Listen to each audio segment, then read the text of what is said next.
Tila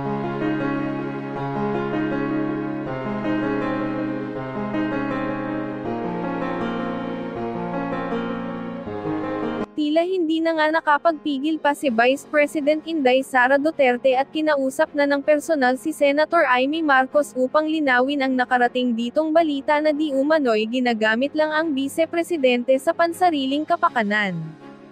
Paglilinaw ni Amy, malinis ang kanyang intensyon at alam daw nito na malinis ang konsensya ni VP Sara kumpara sa kanyang kapatid na si President Bongbong Marcos. Kaya naman daw pala napapayag si VP Sara na i-endorso si Amy Marcos bilang senador sa darating na eleksyon. Samantala narito naman ang update sa impeachment ni VP Sara Duterte. Nakalimutan ni Joel Chua nung sinisira niya yung pangalan ko na hindi ako kandidato ngayong eleksyon na ito. Walang mawawala sa akin. Nawala naman ang pangalan ko dahil kinuha nila at niyurakan nila. Pero nakalimutan niya, kandidato siya ngayong eleksyon na ito. Kaya ano ang dapat nating gawin para kay Apple Nieto?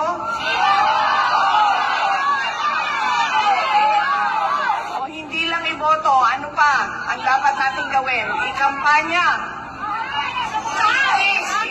Idala sa lahat ng mga presinto at sabihan ang ating mga kasama, bigyan nyo ng zero yang put Joel Chua.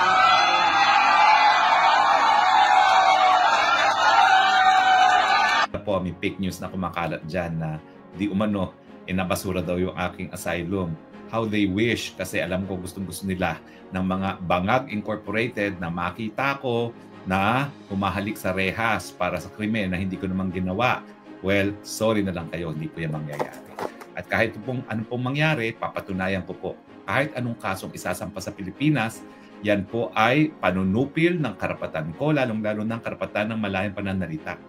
Alam nyo ba ho, talagang atat na atat sila makasuhan ako. Dapat non-bailable para patay nila itong Facebook at saka YouTube natin. Parang ginawa doon kay Pastor Kibuloy na kapag nagkaroon ng kaso na non-bailable, unang-una silang tatakbo sa Facebook. Hindi po yung mangyayari. Kasi ngayon pa lang po, pinagbigay alam ko na sa Facebook na ako ay asylum seeker dito sa Netherlands. At ang dahilan na ako nga ay asylum seeker ay dahil doon sa tinatawag na unjust prosecution. Hindi lang po dahil sa contempt order ng Congress, hindi lang po dahil doon sa incitement to sedition, pati na po yung kaso na kabinbin sa DOJ ngayon na non-bailable po ha, qualified human trafficking. At alam nyo pa yung kasong yan ha, afterthought lang ako. Hindi ako kasama dun sa unang kinasuhan, nagsampa lang sila ng supplemental complete affidavit na dinadawit ako kuno, no? Pero wala akong kaebidensya yan. Dahil para ako'y madawit sa isang non-bailable case na unjust process na syndicated trafficking, dapat mapruebahan yung tatlong elemento ng trafficking na ako'y may recruit, na ang pamamagitan ng aking pag-recruit ay paggamit ng dahas at ang aking intensyon ay para pagsamantalahan yung gawain ng taong yan. No? O kundi naman kaya conspiracy, pero sa ating batas, ang conspiracy po dapat mapatunayan kasama ng elemento ng krimen. Hindi po pwedeng sabi-sabi, hindi po pwedeng invento, hindi po pwedeng speculation. So naniniwala po ako na yung pag-cite sa akin ng contempt ng Kongreso, 2 beses po yan, kasama na pang aking misis, yan po ay ebidensya ng political persecution at yung 2 ko pang kaso na incitement to sedition, ay nako, lahat po yan ay kabahagi ng political persecution. Pero dahil alam ko naman po, alam ng DOJ kung ano ibig sabihin ng being asylum seeker, na hindi ako magagalaw dito hanggang hindi matapos yung aking aplikasyon, kung ako po'y kakasuhan ng kung ano-ano, yan po ay para mapatahimik tayo. Dahil gagamitin dahilan yan sa Facebook para ipatanggal ito ating Facebook neto na meron na pong 2.1 million followers. At yung last record po natin ay halos 270 million views. Pero hindi po mangyayari yan.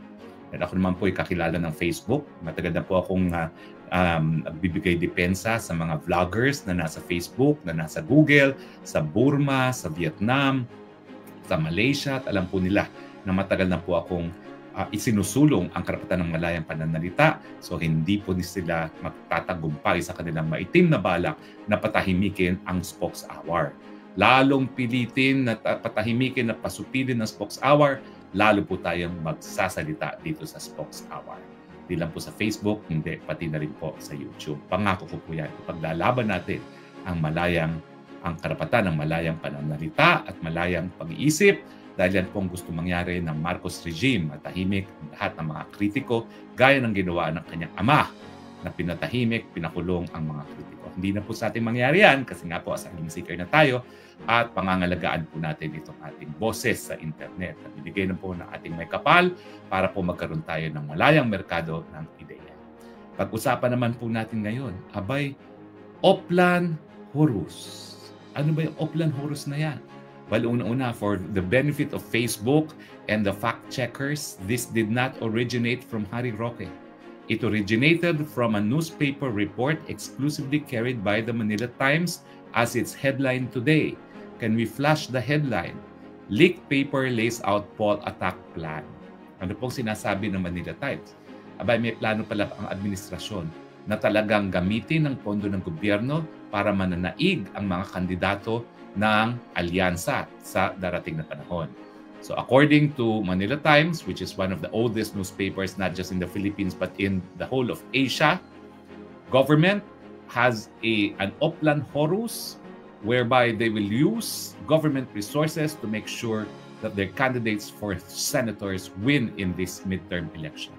Bakit po nila gustong manalo mga kandidato nila sa parating na mid-year election?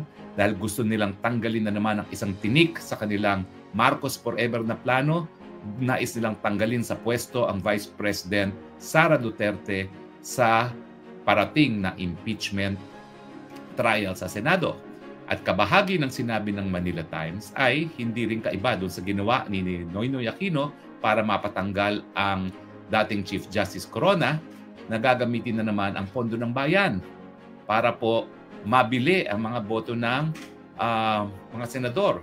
Tayo po nagsampa ng kaso, kaya po napawalang bisa ng Korte Suprema yung Disbursement Acceleration Plan na naging pondo na binigay ng Aquino government sa mga senador para bumoto sa impeachment ni Corona. Ano naman daw po ang gagawin nila para makakuha ng boto para sa impeachment ni Inday Sara Duterte? Abay, ang gagawin daw po nila ay meron silang for later release. Ano ba ho yung for later release? Yan po ay mga budget para sa proyekto na kinakailangan aproban mismo ng presidente ang disbursement. So kapag ang isang senador ay hindi bumoto para sa impeachment, yung pinapangakong mga proyekto na bilyon-bilyon, hindi po ma-release ang pondo. At alam naman po natin ngayon, ang patakaran ngayon sa mga infrastructure project, halos 50% na po ang napupunta sa bulsa ng mga kongresista at senator. So kung magbibigay sila, gaya ng gustong ibigay dati sa mga senador, no, na 4 na bilyon ata yun, no, dun sa Disbursement Acceleration Plan, abay malinis po yan. 2 billion pupunta sa mga bulsa ng mga senatong na boboto para sa impeachment. No. Yan po ang nakabahagi dito sa Oplan na ito sang-ayon sa Manila Times. Bukod pa sa paggamit ng FLR or for later release sa budget process para bilhin ang boto ng mga senatong, syempre nandyan yung paggamit ng government resources para nga manalo mga kandidato na administrasyon. Hindi lang po sa Senado, kundi na rin sa Kamara. Kaya nga po, bilyon pisong ayuda ngayon ang linabas. Halos lahat po ng ayuda na nasa 2025 budget ay nailabas na po in time for election. Yan po yung AKAP, yan po yung TUPAD, yan po yung medical assistance program, no? Lahat po yan ay binuhos na sa mga kandidato ng administrasyon para masigurado ang kanilang panalo sa darating na eleksyon, no? Both sa Congress at sa Senado. Pero bagamat ginagamit po nila ang pera ng taong bayan, ano pa kung lumalabas sa mga surveys? Ang lumalabas po sa survey ay patuloy po ang pang-arangkada ng mga kandidato ng PDP laban sa darating na eleksyon. So parang wa-epek ang ginawa nilang pamumudmod ng pera at nangangalampag pa rin ang hanay ng PDP sa darating na eleksyon. Well, nag-move po ako kasi masyadong araw na, no? Sa ating hindi maganda naman tignan sa camera. Ngayon po parang mas maganda na yan. Yan, ganyan ang ating gagawin. So, mukha pong hindi gumagana ang Oplan Horus dahil na matindi po ang pagkagalit ng tao nung sila po ay kinidnap ang dating Presidente Duterte at pinadala sa Hague para litisin. Ang nangyari pa dyan, yan ang naging pinakamalakas na campaign tool ng PDP laban para masigurado ngayon ang PDP 10, ang Duterte 10. Ang problema na lang talaga, sino yung dalawang nananatili?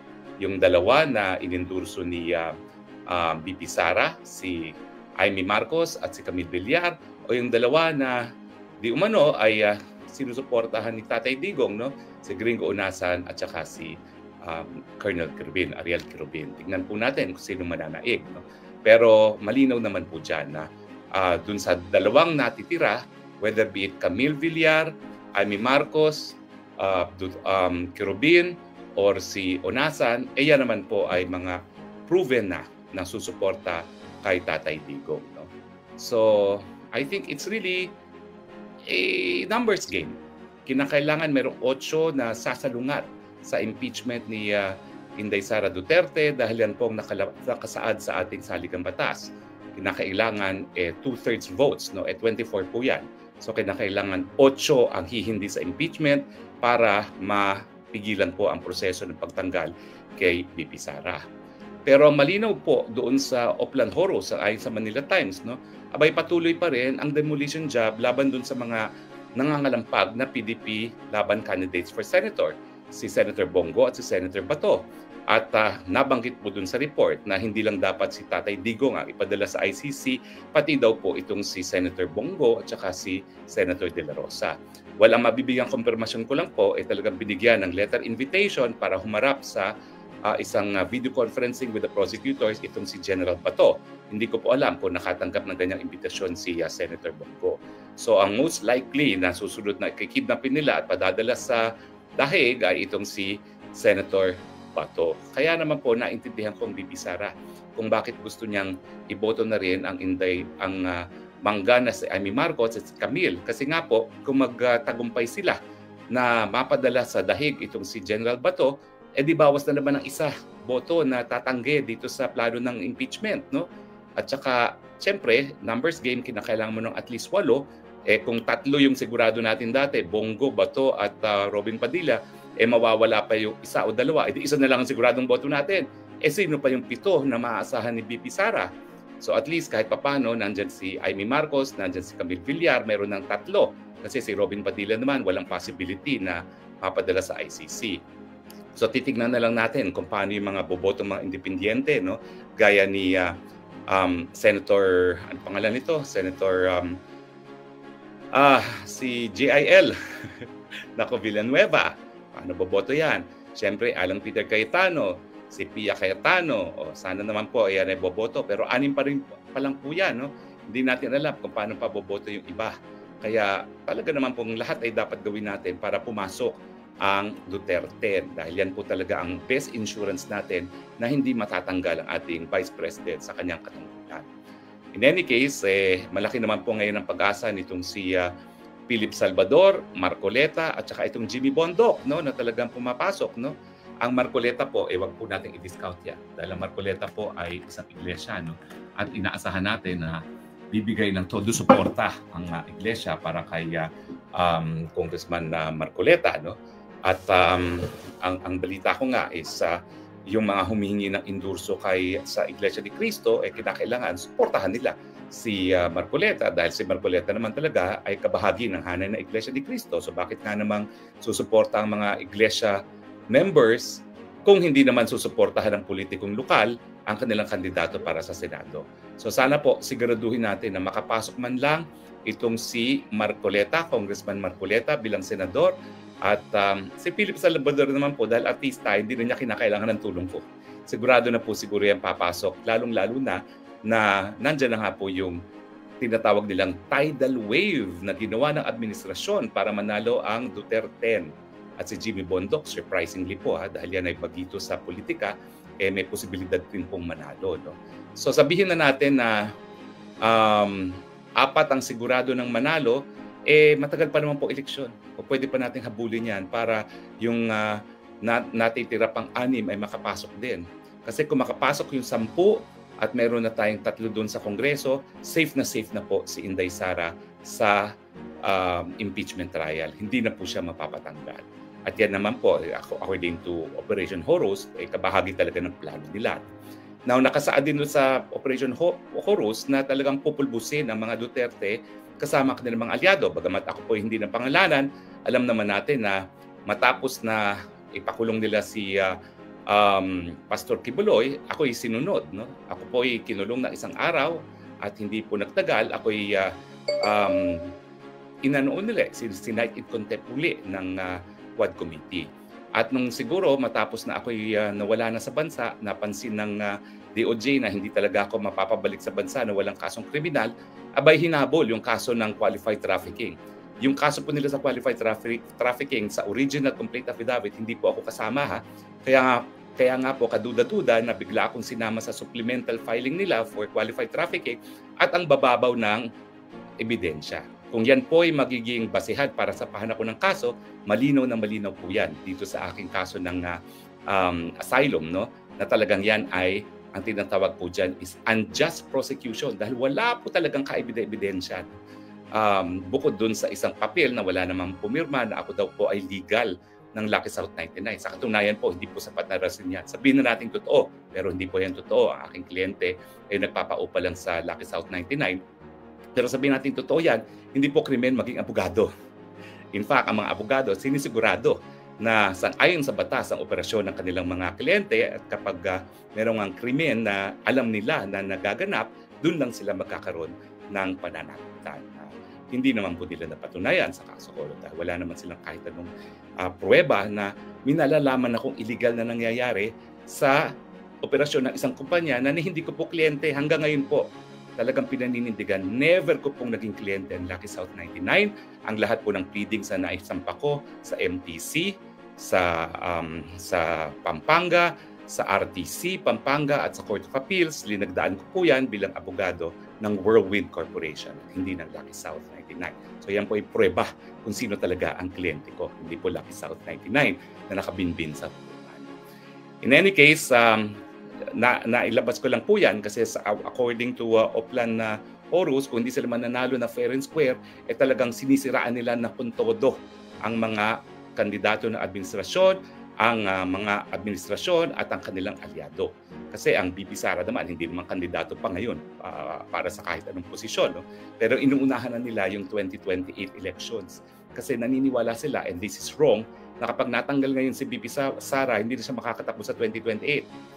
Ang aking paninindigan po, walang kasama accessory penalty ang impeachment kung hindi ang pagkakatanggal sa pwesto. Bakit po? Kasi yung disqualification from office, may batas po yan. At ang accessory penalty, nakasaad po yan sa revised penal code.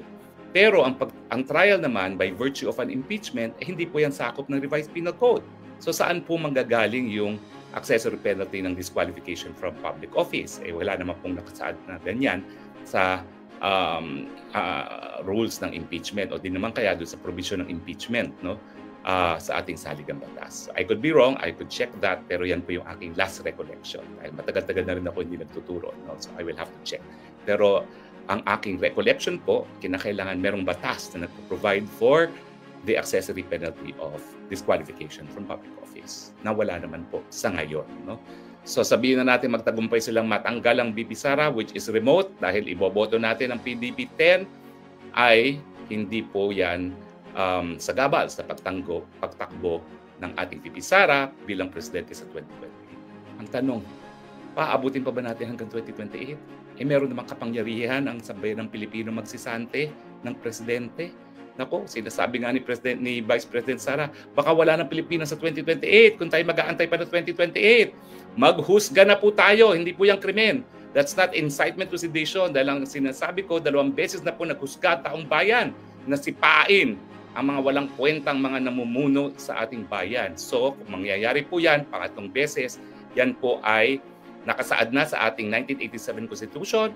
Bahagi po yan ng kapangyarihan ng taong bayan bilang tunay na soberenya sa ating lipunan. Alam nyo hanggang ngayon, denial king itong si Trililing na hindi raw nawala sa atin ang Scarborough Shoal. Pero kung babasahin nyo ang lahat ng mga nakasulat ngayon tungkol sa Scarborough Shoal, sinasabi talaga na nawala ang possession ng Pilipinas sa Scarborough Shoal nung panahon ni Pinoy. So hanggang ngayon po, hindi binibigyang linaw ni Trililing kung ano ba talaga ang naging kasunduan. And yet, siya yung nag-aakusa sa akin na sinabi ko daw na nagkaroon ng secret agreement ang Presidente Duterte sa mga Chino. Wala naman pong secret yan. Yan po ay inanunsyo publicly ni dating Defense Secretary Delfin Lorenzana at sinabi rin ni Presidente Duterte na meron silang kasunduan na as is where is o di naman kaya yung tinatawag na status quo agreement. Walang gagalaw, in other words, para merong kapayapaan. Hindi tayo gagalaw para ayusin, pero at the same time, hindi gagalaw ang mga Chino para hadlangan yung pag-deliver ng pagkain, tubig at iba pang humanitarian assistance sa ating mga kasundaluhan sa Sierra Madre. Now, ang punto niya, siniraan ko daw siya nung sinabi ko na unang-una na nawalan tayo ng teritoryo matapos siya maging talaga na special envoy to China. Di ba totoo naman po?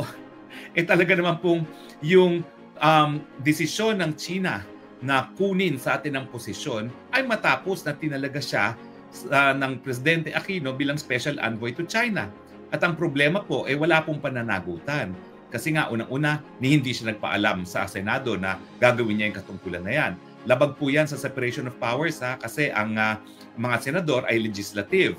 Ang larangan naman ng foreign affairs ay executive. So dapat talaga yan, humingi siya ng permiso sa Senado mismo, no? Kung hindi kay dating Senate President sa plenaryo na siya ay tatayong bilang isang special envoy. Kasi yan po ay isang prohibited position sa ating saligang batas. Kasi ang mga senador hindi dapat tumatanggap ng kahit ano pang ibang posisyon sa gobyerno bukod dun sa pagiging senador, no? Pero tumanggap siya.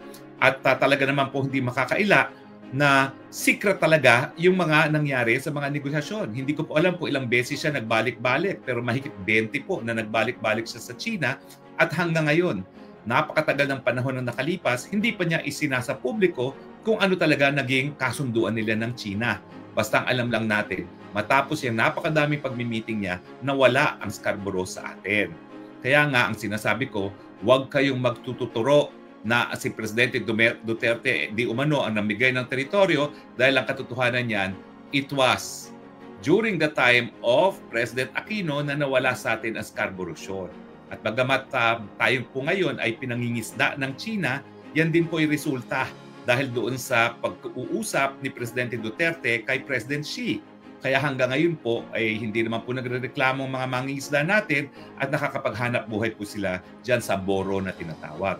Alam ko po yan kasi mga mangingisda dyan, nung panahon na pinagbawalan sila, nung panahon ni Aquino na mangisda dyan, sila po yung naging kliyente ko. Kilala ko silang personal kung sino sila. Hanggang ngayon po, meron akong 2 freezer na ang laman ay libreng isda dahil yung aking mga kliyente, mga mangingisda ng Scarborough, hanggang ngayon, nagbibigay po sila ng isda kapag sila po ay nakakahuli. No?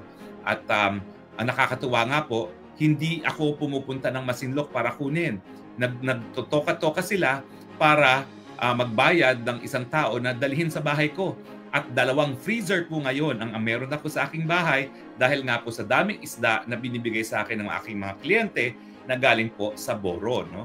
At yan naman po ay bilang pagkilala nung panahon na sila po ay naiipit at nawalan ng trabaho, gumawa po tayo ng legal na remedyo laban sa China. No? Naghain tayo ng complaint dun sa UN Human Rights Committee na nagsasabi na pinagkakaitan sila ng China na karapatan na magkaroon ng kabuhayan.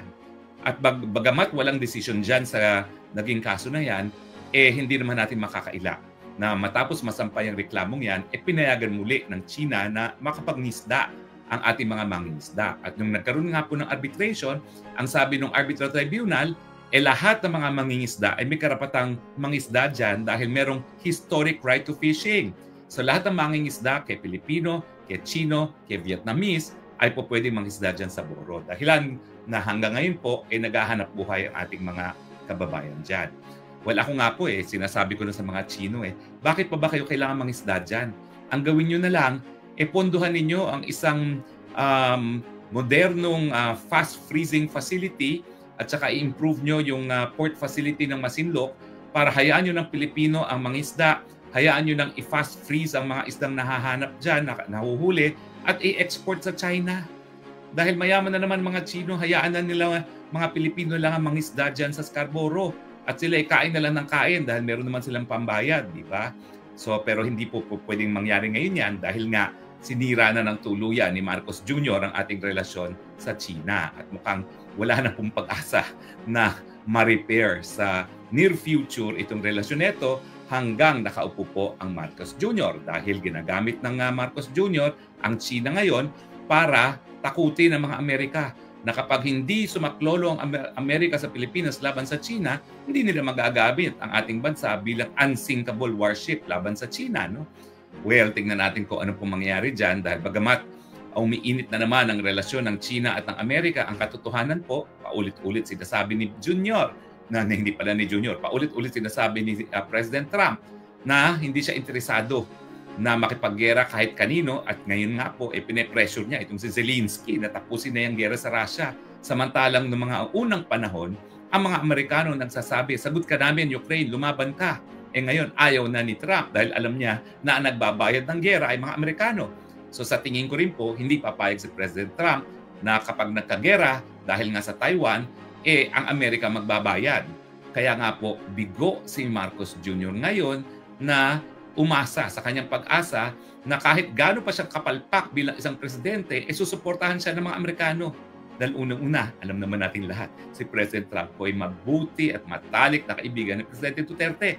Hindi ko nga po alam kung kailan gagalaw itong si President Trump na yung kanyang kaibigan pinakulong ng ICC na talaga namang galit na galit si Trump dyan. Dahil ang sabi niya, paparusahan ko, isa-sanction ko lahat ng kahit sinong makipagtulungan sa ICC laban sa ating mga kaalyado. At kasama naman sa kanilang mga alyado ay ang Pilipinas.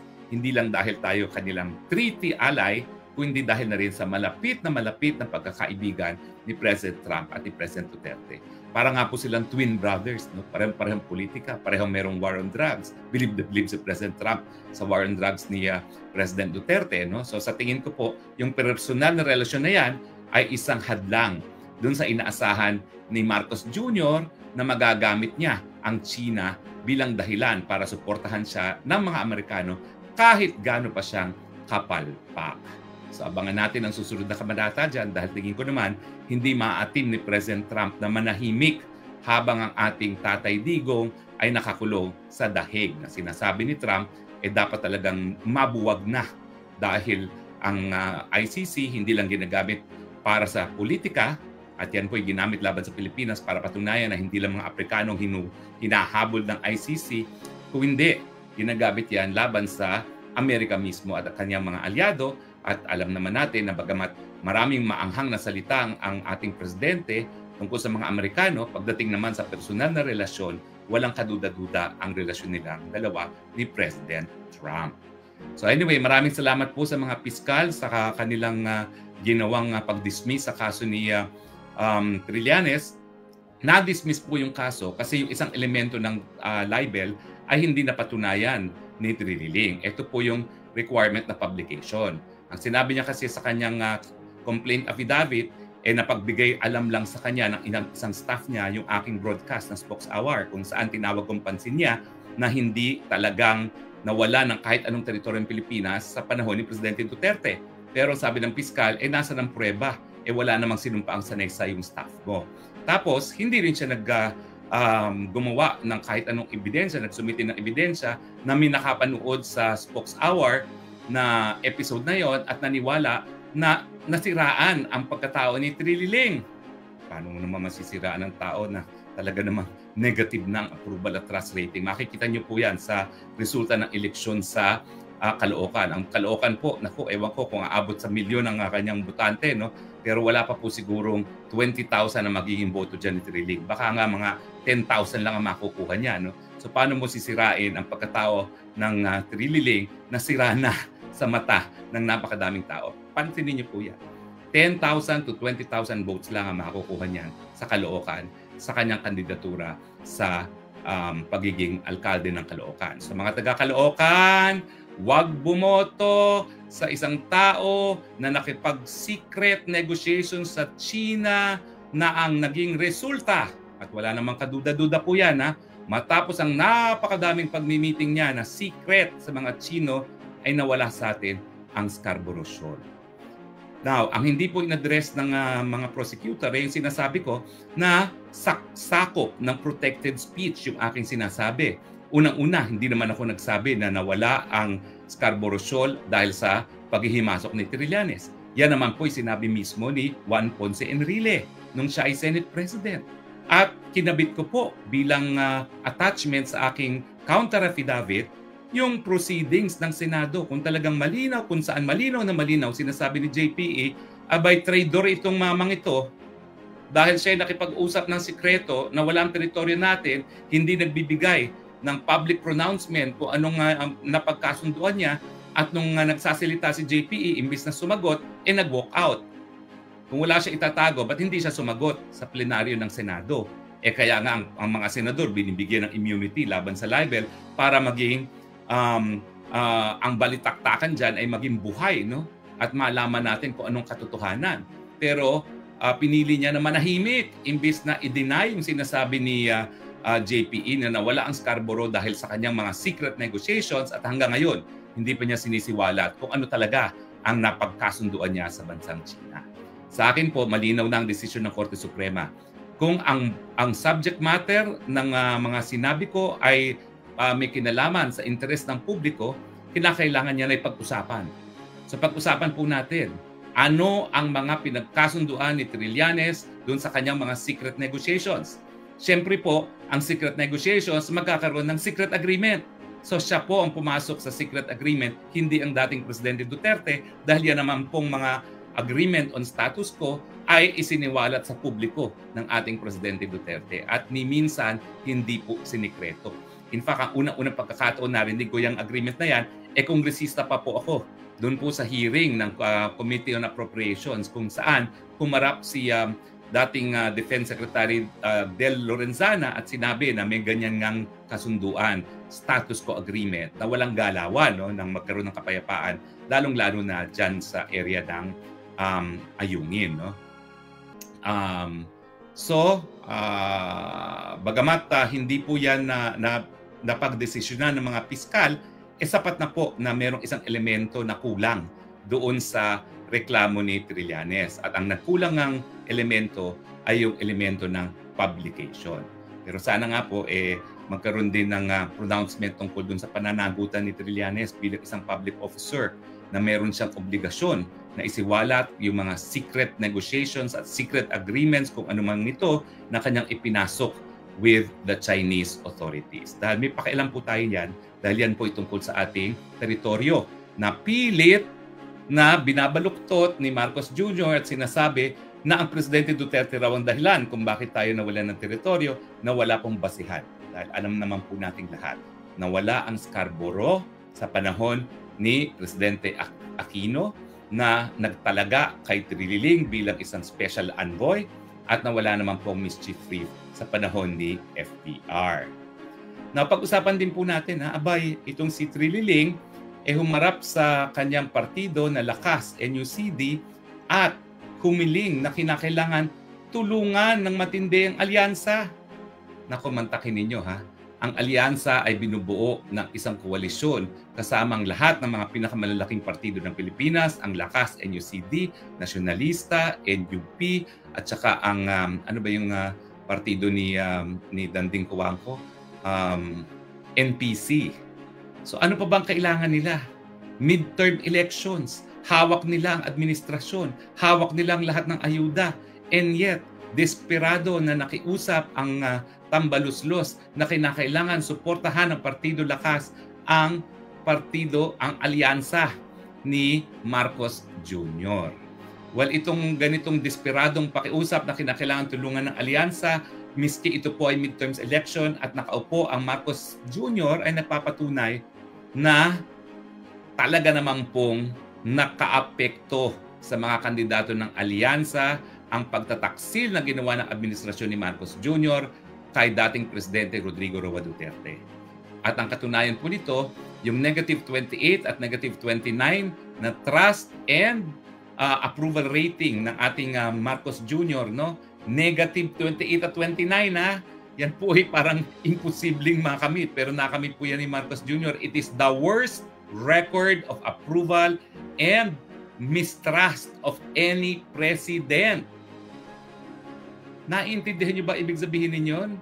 Talagang pinakasusuklaman na presidente ang Marcos Jr. At itong si Auntie Claire isinisisi sa akin, hello, ang sakit ng sikmura, hindi po yan fake news. Yan po'y nararamdaman, hindi po yan balita. Yan ay physical sensation na gutom ang Pilipino. Kaya wag na tayo magtaka na talagang negative 28 at negative 29 ang trust and approval rating ni Marcos Jr. At dahil nga po dito, well, Houston, we have a problem. Nagiging referendum ngayon ang midterm elections para kay Marcos Jr. Kung sa tingin ninyo, mas mabuti sa Pilipino ang magpatuloy ang administrasyon ni Marcos Jr., ibotong alyansa. Pero at negative 28 and negative 29, nako po, they have a problem. O nakikita na natin na isang staunch na kandidato ng alyansa, itong si Manny Pacquiao, ini-endorso na ang mga kandidato ng PDP Laban. O nakita nyo naman, ang Villar na anak ni Manny at Cynthia Villar na talagang haliga ng Nationalista Party, nagpa-endorso kay Inday Sara Duterte. At siyempre, ang sariling kapatid ni Junior na tinatawag nating Mangga, nagpa-endorso na rin kay BP Sara. So, ang ibig sabihin po niyan talaga, they have a problem. Dahil nga po gagawing referendum ng taong bayan kay Marcos Jr. itong midterm elections, malamang po maraming hindi makakapasok sa hanay ng alyansa, bagamat ito po ay midterm election at lahat ng resources, ayuda, pera, hawak ng administrasyon para suportahan kanilang mga kandidato, pero isa-isa na pong bumabagsak sa survey. Siguro ang kanilang pag-asa na lang po ay magic using the machines. Kaya nga po ang pakiusap natin, kinakailangan tambakan natin sila para miski sila ay mag-attempt na magdaya through electronic cheating, mabibigo sila. Dahil pag sila ay tinambakan, kahit ano pang magic ang gawin nila, hindi sila magtatagumpay. Di ba po? So yung ganyang tono na talagang desperado na humihingi ng tulong para sa alyansa ni Tambi, patunay po na talagang nadisgusto na ang taong bayan kay Marcos Jr., hindi lang dahil sa kagutuman, hindi lang dahil sa kataasan ng presyo ng bilihin, hindi lang sa kakulangan ng trabaho, hindi lang dahil sa mababang sweldo, hindi lang dahil hindi niya sinasagot ang mga akusasyon na siya ay bangag, kung hindi, pinagtraidoran niya, hindi lang po ang Presidente Duterte na nagpalibing sa kanyang ama na hindi ginawa ng kahit sino pang ibang presidente, kung hindi, pinagtaksilan niya ang sambayanang Pilipino. Dahil nang sinurrender niya ang Pilipino para husgahan ng dayuhan, yan po ay paglabag sa ating soberenya, sa ating jurisdiksyon, sa ating karapatan bilang isang malayang sambayanan. Kaya wag na po tayo magtaka. Desperado po talaga sila. Pero ako naman po, ang pakiusap ko ha, Duterte. Wag na po tayong bumoto ng iba. At para sa party list, Gabay Party List 139. I believe, Yusek, hindi lang ito dapat effort ng national government. Pati LGU, sabi kahapon ni Secretary Francis Tio Laurel, kinakailangan may effort din ng LGU. Meron bang participation ng LGU doon sa aspeto ng pagbibigay ng subsidiya? Kasi I believe ang Cebu yata, meron silang tulong na subsidiya para dito sa effort na ito. Opo, kaya po naging pilot area po ang Visayas areas because una po na nagbigay ng kanilang pagbigay ng kanilang anunsyo na sila rin ay magkikipag-cooperate. Nauna silang magsabi na sila ay makikipag-cooperate para po makatulong din po sa naisin ng Pangulo, ng pamahalaan, ng gobyerno na mabagyan po ang ating mga kababayan ng bigas sa murang halaga sa 20 pesos kada kilo. At sa susunod nga pong taon ay mas nanaisin po ng Pangulo na ito po ay sagutin na ng national government. Pero kung meron pa po talaga ng mga LGUs na makikipag-cooperate pa po at kaya po nilang makapagbigay ng subsidiya, ito po ay tatanggapin pa rin po natin. Malaking tulong po iyon. One last hirit na lang, Yusek. Saan ma-avail ng ating mga kababayan yung murang bigas? Bukod sa inaasahan natin sa Kadiwa, saan pa? Since ito po ay mayroong cooperation mula sa LGUs, Magbibigay din po ng sariling guidelines ang mga LGUs kung saan po nila ito maaaring ibenta. Maaari po sa kanilang palengke, sa mga authorized outlets ng LGUs, maaari sa kanilang mga empleyado. Ito po ay magiging depende po sa magiging guidelines po ng LGUs. Pero sa mga kadiwa po ay meron po. Salamat po, Yusek. Ana Badjo, GMA News Online. Good morning po, Yusek. Ma'am, in relation doon sa 20 pesos na bigas, may we just get your reaction on the statement made by VP Sara na this move is just another election promise to boost the chances of the Marcos administration senatorial candidates na manalo po sa eleksyon. Binubudo lang daw po natin yung taong bayan.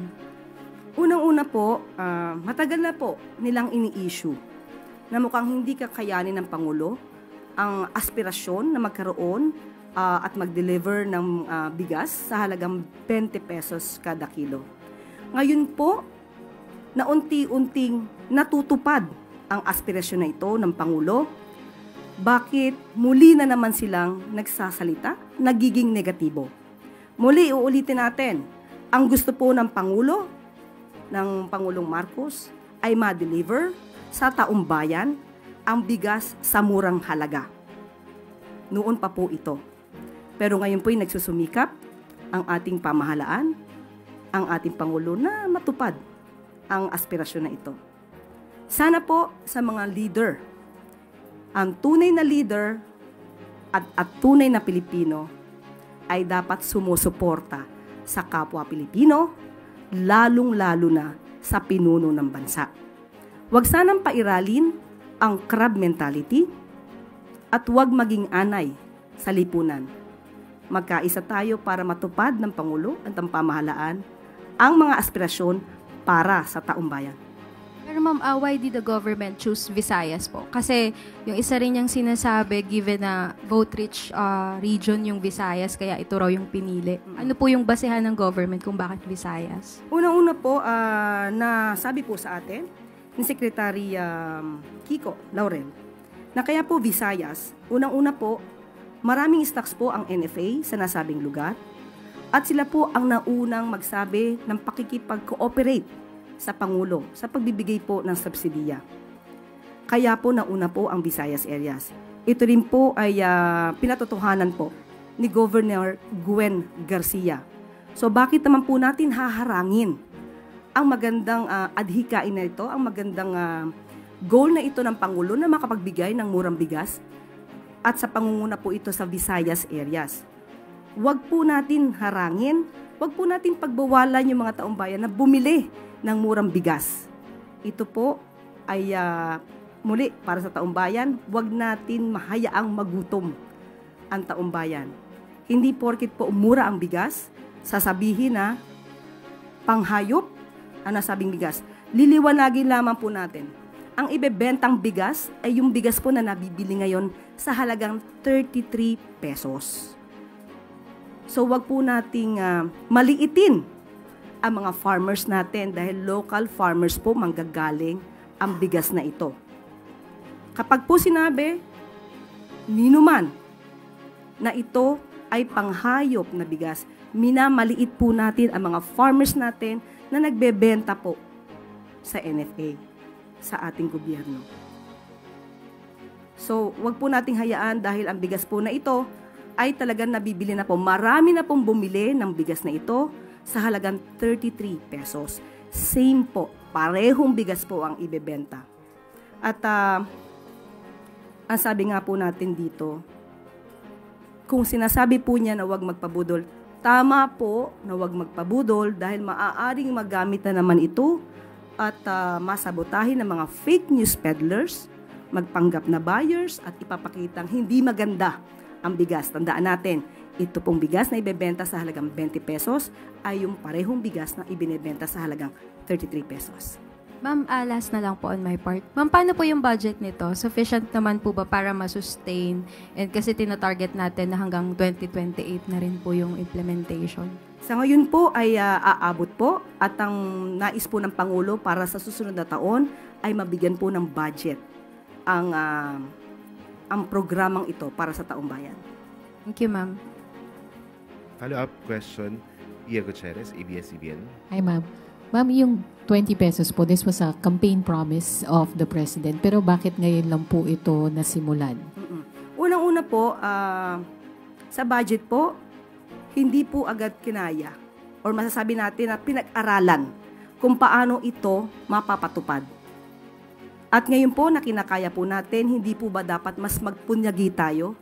At kumbaga ay sabihin natin isang tagumpay ito ng pamahalaan para sa taong bayan. Huwag po tayo magpaka negatibo. Huwag po nating tignan na hindi maganda at sinasabing pamumulitika po ito. Sabi nga natin, noon pa po ito aspirasyon.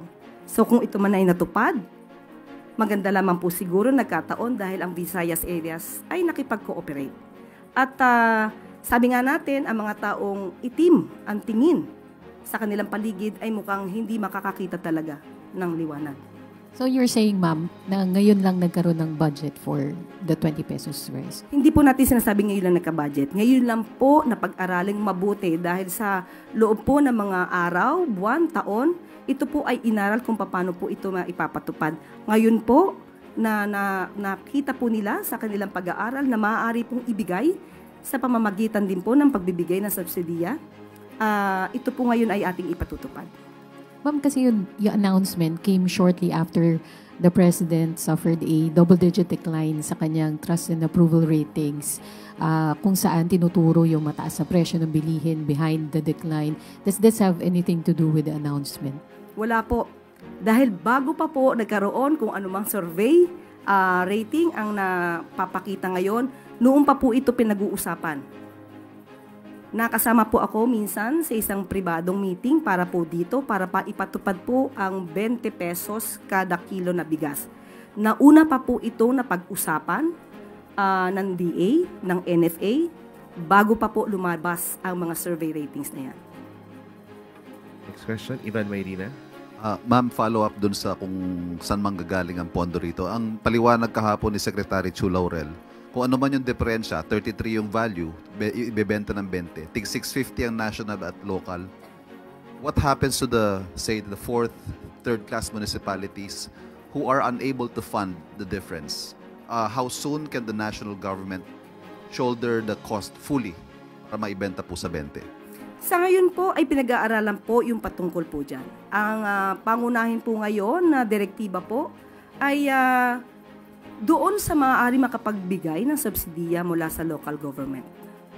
At sinabi naman po natin, kung hindi man nila maa-avail ito, maaari naman po magpautang ang FTI, pero ito po yung sinasabi nating halagang 33 pesos. At maa-avail naman din po ng mga kababayan natin yung halagang 33 pesos through the LGU or FTI.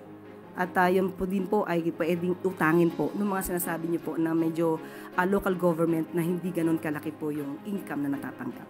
Salamat po. Christian Yesores, DZ, Radyo sa Isleta. Ayusek, siguro po, meron po bang directive o utos ang Pangulo sa mga LGU na just to make sure din po na hindi nga po magagamit ng mga LGU sa pamumulitika itong pagbebenta ng murang bigas bilang election season po ngayon at may mga takot po na baka ilang mga kandidato sa lokal na pamahalaan ang samantalahin yung pagbebenta ng murang bigas? Makikita naman po ng COMELEC ito kung ito po ay sa pamamagitan lang o ang reason po dito ay pamumulitika o dahil lamang sa pangangampanya. So hayaan na lang po natin ang COMELEC na siya po ang magsuri kung ito'y ginagamit sa pamumulitika at pangangampanya. Sam Medinilla, Business Mirror.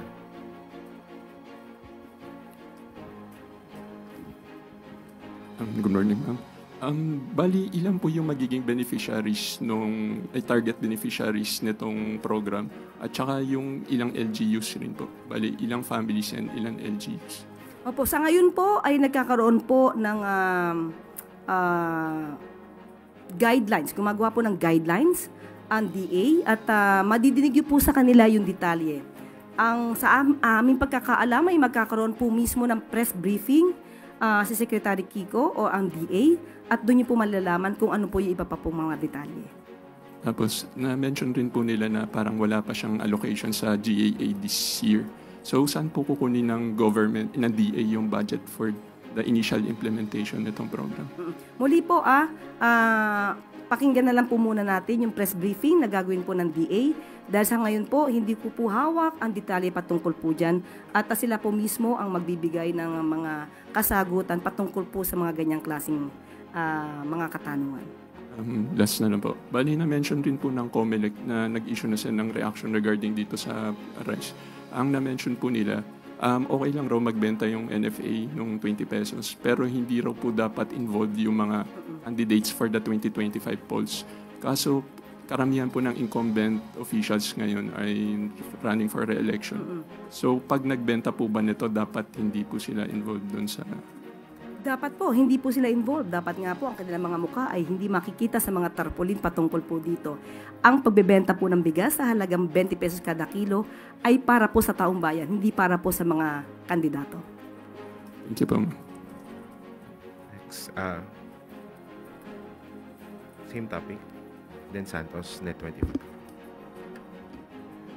Yusek, good morning po. Nabanggit niyo po may the draft na guidelines ng DA para sa pagbebenta po ng 20 pesos kada kilo ng bigas.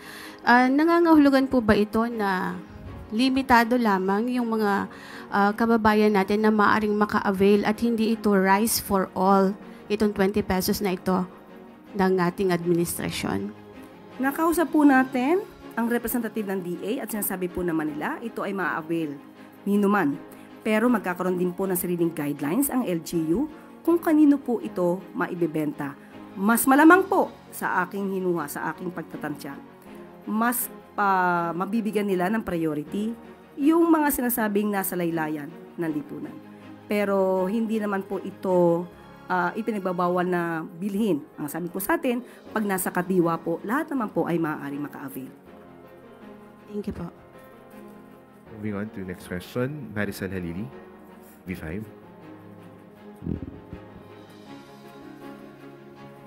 Good morning, Yusek. Yusek, punta lang ako dun sa plano ni PBBM to attend the burial of Pope Francis. May we have more details about it?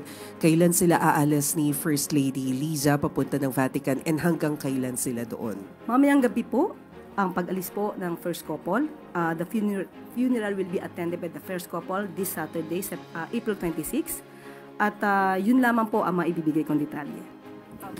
But meron na po ba decision who will be the caretaker of the government while the President is in Vatican? Malamang po bago po umalis ang ating Pangulo ay ibibigay po nila yung detalye patungkol po dyan. And will the President have other activities in Vatican and Europe aside from attending the burial of the Pope? Pag binigay na po sa atin ang ahensya ng DFA, ang detalye po dito, ibibigay ko po sa inyo. Dahil sa ngayon po, nakausap po natin ang representative ng DFA at ito lamang po ang naibigay ng detalye. Ang pahaba lang, aside from the First Lady, meron pa po bang ibang makakasama si PBBM papunta sa Vatican? Muli, hihingin ko na lamang po yung detalye dahil sa ngayon po, nung ako humingi ng detalye patungkol po sa pag-alis ng bansa para po umattend sa funeral po ng Pope, ito lamang po ang ibinigay sa atin, pansamantala. Salamat, Yusek. Yusek, follow-up question from Ace Romero, Philippine Star. Yusek, in relation to that, may mga nakalinya kasing mga potential events si Presidente sa Friday and then even sa Sunday. So, all these are canceled or postponed? Hindi ko po masasagot sa ngayon. Dahil hindi pa po ako nabibigyan ng detalye kung ano po yung kanilang magiging itinerary. Kapag po naibigay siguro po sa akin, ibibigay ko po kaagad-agad sa inyo. Pero do we have info kailan sila uuwi? Wala pa. Wala pa pong detalye sa akin. Okay, salamat po. Moving on to the next question, Eden Santos, Net 25. Regarding lang po sa impeachment against Vice President Sara Duterte, nananatili po ba yung tindig ng Pangulo na huwag pa rin pigilan yung napipintong impeachment trial sa Senado laban po kay BP Sara, knowing na yung impeachment case po was rooted in the questionable confidential funds ng Vice Presidente. Tama po ba? Wala po sa kamay ngayon ng Pangulo ang patungkol po sa impeachment trial. Kung ano po ang magaganap dito, nasa kamay na po ito ng Senado.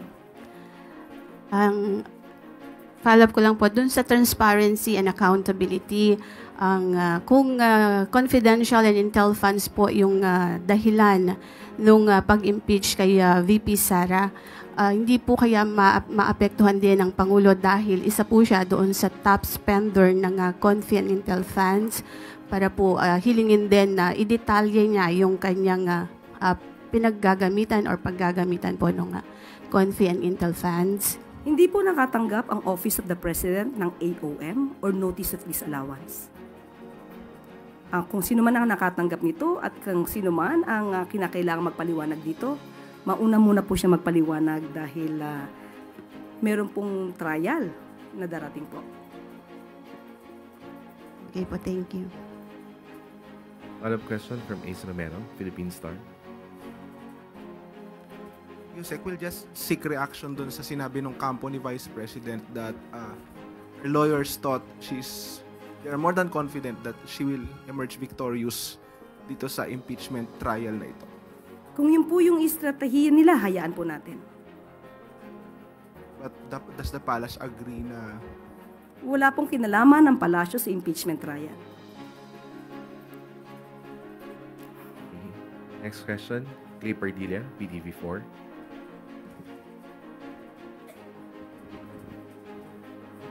Good morning po, Yusek. Over 1,100 vehicles failed roadworthiness inspection po, 671 drivers suspended after testing positive for drugs. What directive has the President issued to the DOTR o dun po sa Special Task Force na binuo to review road safety policies and enforcement po? Yes. There is this directive coming from the President that there should be more protection to the commuters, to everyone, from abusive drivers. Tama-tama lamang po dahil ito mismo ang direktiba ng Pangulo, ang utos ng Pangulo. At ito naman po ay isinasagawa ng DOTR sa pamamagitan po at pamumuno ni Secretary Vince Dizon. Kanya po, lumalabas po dito na yung na-revoke po ng license po ng ELS Bus Company at marami pong mga drivers na nasuspindi po. 671 drivers na suspend po dahil sa nagpositibo po sa paggamit ng illegal na droga. So ito po ay napakaganda po dahil pinapakita po natin sa taong bayan na sila ay dapat na safe sa daan at hindi po dapat abusuhin ang anumang binigay na pribilehiyo na ikaw ay maging driver sa kalye. Ma'am, follow-up po. How does the Palace view the proposed anti-camote bill which aims to prevent the detention of motorists involved in accidents na hindi naman po sila yung may kasalanan po? Dapat lamang po, kung hindi naman po makikita na may kasalanan, minsan kapag ka po nagkaroon ng vehicular accident, makikita naman paminsan-minsan ng mga investigador kung sino ba yung unang nagkamali. Siguro kapag ang investigador po ay nakita na ang isa ay siyang nabiktima o yung sasakyan ang mismong nadanyusan, hindi po naman dapat na makulong ang mismong nabiktima. Pero may mga pagkakataon po na sa pag-iimbestiga, hindi naman agad nakikita kung sino yung may sala.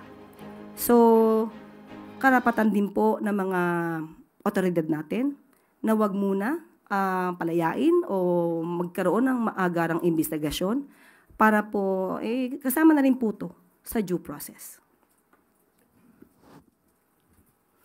At dito po nagtatapos ang ating briefing. Maraming salamat.